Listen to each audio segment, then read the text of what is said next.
Bismillahirrahmanirrahim. Assalamualaikum warahmatullahi wabarakatuh. Alhamdulillahirabbil alamin. Wassalatu wassalamu ala asyrofil anbiya'i wal mursalin wa ala alihi wa ashabihi wa man tabi'ahum bi ihsanin ila yaumiddin. Amma ba'du. Baiklah sahabat semuanya dimanapun kalian berada, pada pertemuan kita yang keempat kali ini kita akan melanjutkan membaca kitab Syiyam yang disusun oleh Darul Ifta Al-Misriyah atau Lembaga Fatwa Mesir. Kita akan buka pada halaman ke-20 dan membahas tentang hukmu shaumi Ramadan, yaitu hukum puasa Ramadan. Shaum Ramadan wajibun bil kitabi was sunnah wal ijma'. Jadi ada 3 landasan untuk puasa Ramadan atau 3 landasan kewajiban atau dalil yang menyatakan bahwa puasa Ramadan itu wajib. Yang pertama adalah Al-Quran, kemudian hadis atau sunnah, dan ijma'. Dan sebagaimana diketahui bahwa puasa Ramadan ini adalah perkara yang ma'lumun minad dini bid-darurah, perkara aksioma dalam agama, yang mana tidak ada alasan bagi seseorang untuk mengatakan puasa Ramadan tidak wajib. Wa huwa ahadu arkanil Islam, karena dia juga puasa ini merupakan salah satu rukun Islam.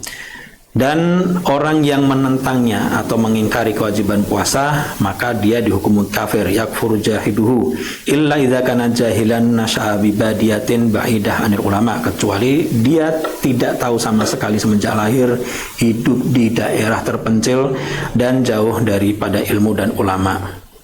Au kana qaribu ahdin bil Islam, atau dia mungkin baru saja masuk Islam dan tidak mengetahui hukum-hukumnya. Dan Allah Subhanahu wa taala telah berfirman, ya ayyuhalladzina amanu kutiba alaikumussyiyam. Kutiba artinya adalah furido, artinya diwajibkan. Alaikumusyamu kama kutiba alal ladzina min qablikum la'allakum tattaqun. Diwajibkan atas kalian berpuasa sebagaimana orang-orang sebelum kalian. Artinya syariat puasa adalah syariat yang juga telah diwajibkan oleh para nabi atau atas nabi dan umat-umat sebelum Nabi Muhammad SAW. Tujuannya adalah agar kalian bertakwa. Ayyaman ma'dudat, pada bulan-bulan tertentu atau pada hari-hari tertentu dalam bulan Ramadan. Haitsu bayanallahu ta'ala ba'da dzalika biqaulihi syahrul Ramadan. Maksudnya hari-hari tertentu itu apa? Allah menegaskan setelah itu syahrul Ramadan, yaitu hari-hari pada bulan Ramadan. Adapun dalil yang ketiga halaman 21, wattafaqal a'immah ala arba'ah ala anna shaum Ramadan wajibun ala kulli muslim. Imam mazhab yang 4 yang muktabar telah sepakat bahwa puasa Ramadan itu wajib bagi setiap muslim yang balik, kemudian berakal, suci dari haid dan nifas, dalam keadaan mukim dan mampu untuk melakukan puasa.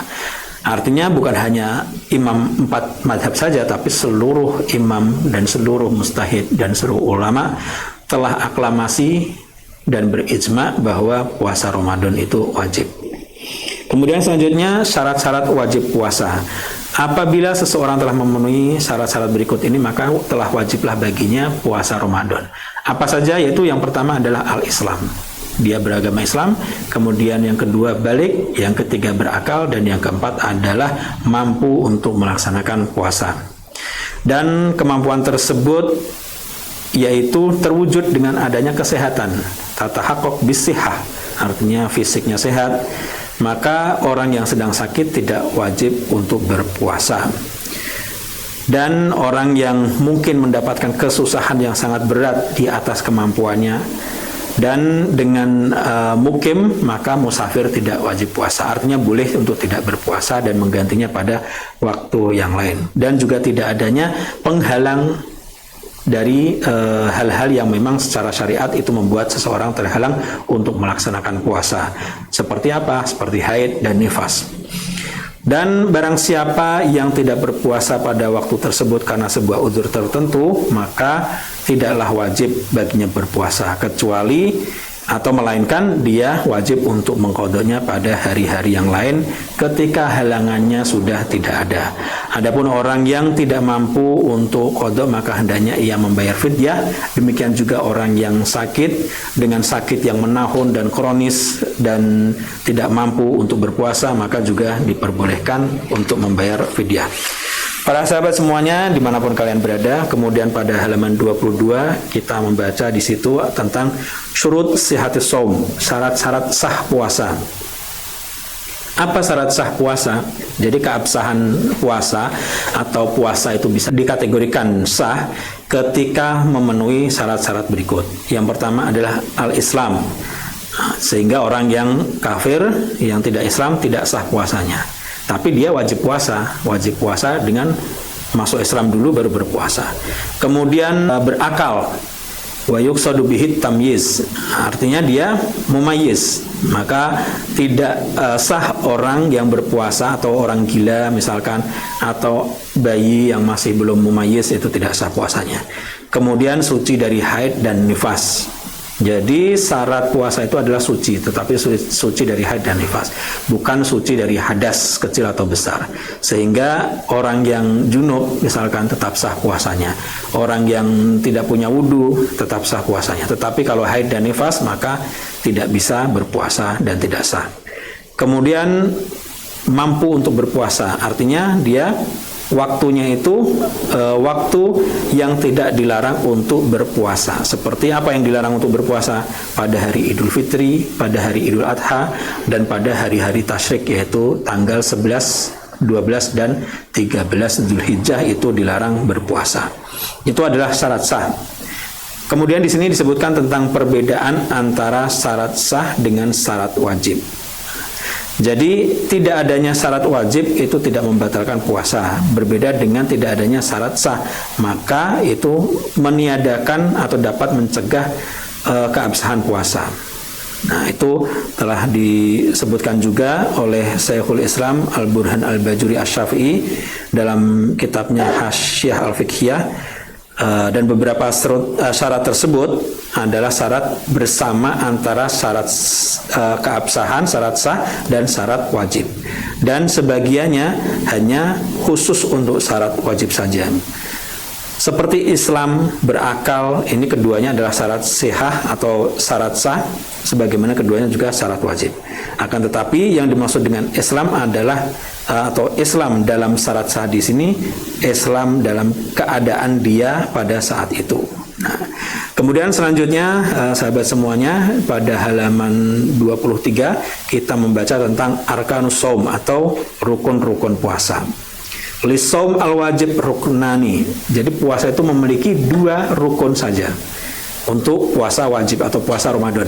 Yang pertama adalah an-niyah, niat, kecenderungan, keinginan, dorongan dalam jiwa kita. Wa yushtaratu iqauha lailan qabla al-fajr indal jumhur. Menurut jumhur ulama, niat harus ada semenjak malam hari. Akan tetapi menurut Hanafiyah bisa juga lakinnaha tasihhu indal Hanafiyah fi shaum al-muayyan qabla zawal. Jadi sebelum tergelincirnya matahari itu boleh menurut ulama Hanafiyah untuk puasa yang memang sudah ditentukan. Maksudnya sudah ditentukan oleh syariat bahwa Ramadan itu adalah waktunya puasa wajib. Wa mujarradu tasahhur min ajli shaum yu'addu niyatan mujzi'ah. Kita hanya sekedar bangun untuk puasa itu sudah masuk kategori niat yang sah gitu. Ya anna suhur fi nafsihi innama ju'ila lis-shaum, karena sahur itu tidak lain dan tidak bukan tujuannya memang untuk puasa. Dengan syarat tidak ada penolakan niat puasa setelah sahur, tidak ada perubahan niat setelah sahur. Dan setiap hari dari bulan Ramadan itu ada niat tersendiri, niat independen, setiap hari satu niat yang harus didahului semenjak malam hari. Namun Imam Malik wa ajazal Imam Malik shaumu syahr, jadi Imam Malik membolehkan puasa 1 bulan penuh dengan satu niat di awalnya saja. Jadi ketika memasuki di akhir Sya'ban misalkan, memasuki bulan Ramadan pada maghrib, setelah itu berniat, aku niat puasa 1 bulan penuh, itu diperbolehkan menurut Imam Malik. Karena di dalam ayatnya ditegaskan, faman syahida minkumus syahra falyasumhu, barang siapa yang telah menyaksikan bulan tersebut, jadi bulan ini satu kesatuan, satu paket, maka niatnya pun cukup 1 kali. Amma idza kana shaum ghairu wajib fayajuzu ta'khirun niyah. Nah, itu tadi hal atau niat ketika puasa wajib. Tetapi kalau puasa sunnah diperbolehkan untuk mengakhirkan niat setelah subuh selama orang tersebut belum makan, belum minum, dan belum melakukan hal-hal yang membatalkan puasa. Kemudian para sahabat yang dirahmati Allah, di halaman 24 di situ rukun yang kedua adalah al-imsak anil mufattirat. Rukun yang pertama adalah niat, sedangkan rukun yang kedua adalah menahan diri dari segala hal yang dapat membatalkan puasa. Allati yabtul biha shaum wa hadza rukun la budda minhu fi shaum mutlaqan sawa'un kana wajiban aw tatawuan. Ini adalah rukun yang harus ada baik dalam puasa sunnah maupun puasa wajib. Para sahabat semuanya dimanapun kalian berada, itulah tadi pertemuan kita yang keempat, dan insya Allah kita akan lanjutkan esok hari dalam pertemuan yang kelima. Barakallahu fikum. Wassalamualaikum warahmatullahi wabarakatuh.